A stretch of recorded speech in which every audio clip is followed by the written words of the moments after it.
I am on page 16 for assignment 11, and this is notes on a skill called prime factorization. It's definitely something you've seen before, and it's going to be something that you're going to need to be really good at for a lot of skills for the rest of this year, but specifically for this next skill that's coming up. So factorization is when you break down a number into its factors. Now, what are factors? Factors are numbers that multiply.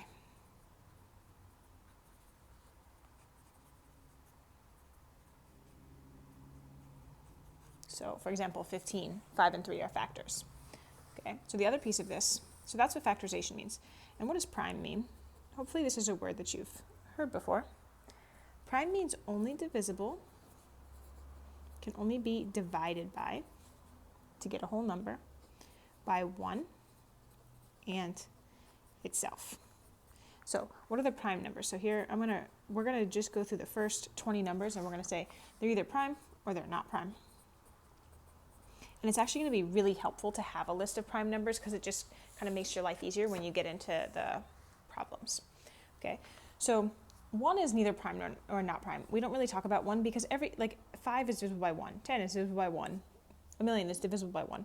Because if I do 5 divided by 1, it's 5. 10 divided by 1, it's 10. But there's really no purpose to dividing by 1. It doesn't do anything. So when we start with prime numbers, we start at 2. And 2 is prime. It's divisible by 2, and it's divisible by 1. 3 is prime. It's divisible by 3, and it's divisible by 1, right? I can do 3 divided by 3, 3 divided by 1, I get a whole number. Anything else, I get a fraction or a decimal. Now 4 is not prime because I can do 4 divided by 2, so it's not prime. 5 is prime. Okay, 6 is not prime. 6 divides by 2 and 3. 7 is prime. 8 is not prime. 8 is divisible by 2 and by 4. Now you might be tempted to say, oh, 9 is prime. See, all the odd numbers are prime. Nope, 9 is not prime because 9 is divisible by 3. Okay, and 10 is not prime, it's divisible by 5 and 2. Okay, 11 is prime, it's only divisible by 1 in itself. 12 is not. 13 is. Okay, 14, again, any even number, right? Like 12 is divisible by 3, 4, by 2, but any even number like 14 is divisible by 2, so there's no way it can be prime. And 15 is also not prime because it's divisible by 5 and 3. 16 is not. 17 is prime, so is 19. Okay, and 18 and 20 are not prime. Okay, sort of ran out of space there. Okay, so here are my sort of first few prime numbers, and these are going to be really important for you to just kind of, honestly, if you just kind of have them in your head and memorized, that would make your life a little bit easier. So let's take a look at what prime factorization looks like. Let's say I want to find the prime factorization of a number like 75. I use this tool called a factor tree. Okay, so the tool I'm about to use is called a factor tree, and we build out the roots of that tree. Okay, and here's what it looks like. I go like this and I say, okay, what are 2 numbers that multiply to 75? And in my mind, I kind of think to myself like, well, if I have 3 quarters, that's 75. So 3 times 25 is 75. And what I'm going to do is when I get to a prime number, like 3, I'm going to stop there, I'm going to circle it. And then I'm going to keep going. 2 numbers that multiply to 25. And I think 5 times 5. And I notice that both of these are prime, and I'm going to stop and circle. Okay, now why do I circle? Here's the thing. Right here, it's not really super necessary that I circle, but what's important is that when we write out what's called the prime factorization of this number, 75 equals 3 times 5 times 5. This is how we're going to write our answer. Okay, now, it was easy to write that because they were circled. So it just makes my life easier. You're going to see in the next number that it's even easier if I end up with more prime factors that I have them circled. Okay, and I'll show you exactly what I mean and exactly the kind of mistake you might make if you don't circle. Okay, but what I want to point out here is that 75, 3 times 25 is 75, but look, 3 times 5 is 15, times 5 is 75. So maybe you could have thought of 5 times 15. That could have been a first step, but you still would have gotten this. You still would have ended up with a 3 and 2 5s when you got to the bottom. Okay, let's look at a different number. So for 48, you might come up with 8 times 6. You might come up with 24 times 2. You might come up with 12 times 4. Any of those is going to get you the same answer. Look, and in fact, I'm going to choose 16 times 3. right? Which is maybe not the first one that pops into your head, but I'm going to do it. And if you want to do a different two numbers to start with and just see like, oh, I do end up with the same, then you're welcome to try that. For 16, let's say I come up with 8 times 2.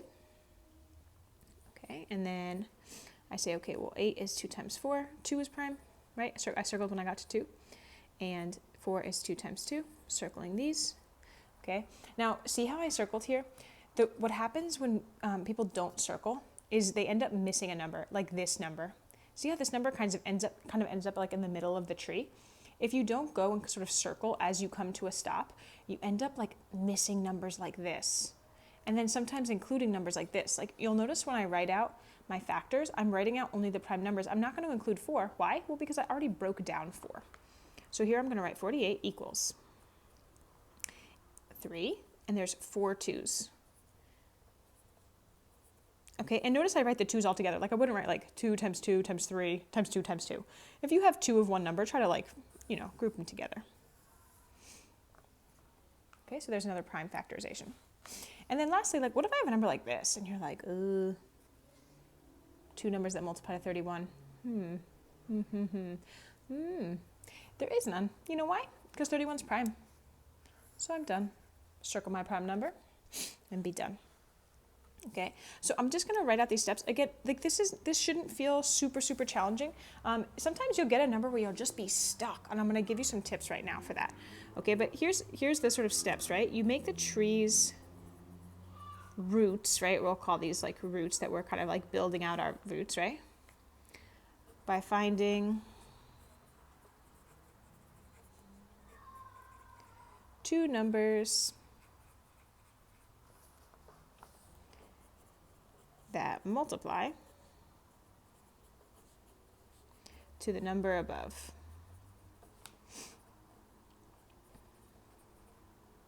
Okay, and then don't forget this step where you're going to stop and circle when you get to a prime number.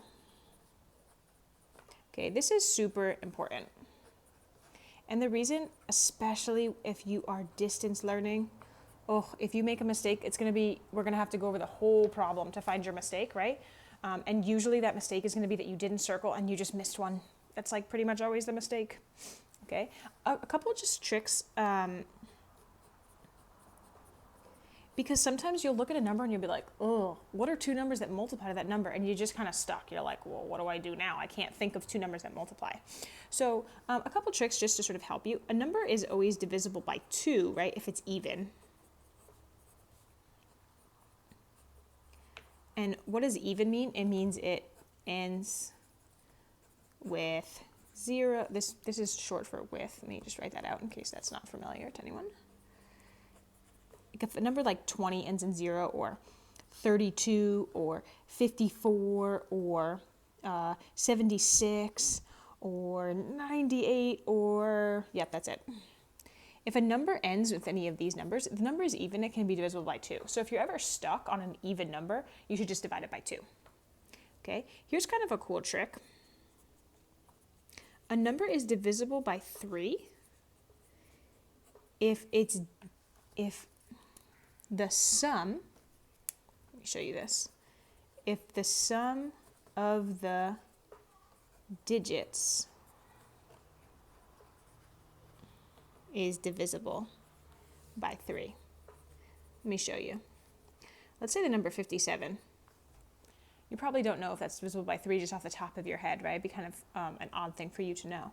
But if you add the digits, 5 plus 7, you get 12. And 12 is divisible by 3, which you probably know. Or if you had to, you could do 1 plus 2 and get 3, and that's divisible by 3. And so based on that, you know that 57 is divisible by 3. So if you were trying to factor 57, you might be stuck. But then when you realize, it's divisible by 3, then you can even just use a calculator and do 57 divided by 3, or do your long division, or whatever you're going to do. But 57 divided by 3 is actually 19. Okay, and then divisible by 5, if the number ends in 0 or 5. So these are just like, if you do get stuck, these are like the first 3 tricks I would try. Are these going to work every time? No. For example, if you got stuck on the number 49, it's 7 times 7. You would just have to think of it, right? So, but these tricks can be helpful because a lot of times the number that you're thinking of is divisible by one of these 3 numbers. Okay, so that's it for the notes. Right now, I want to offer you the opportunity to pause the video and try these 3 as practice, just to kind of make sure you've absorbed it.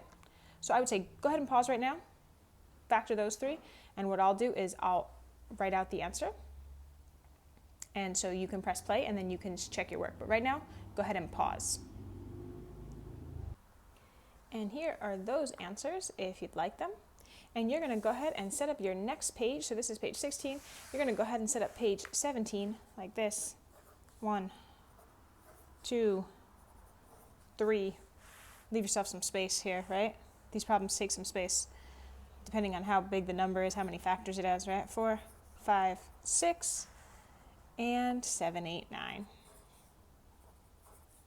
Okay. And that's it. We'll see you on the next assignment.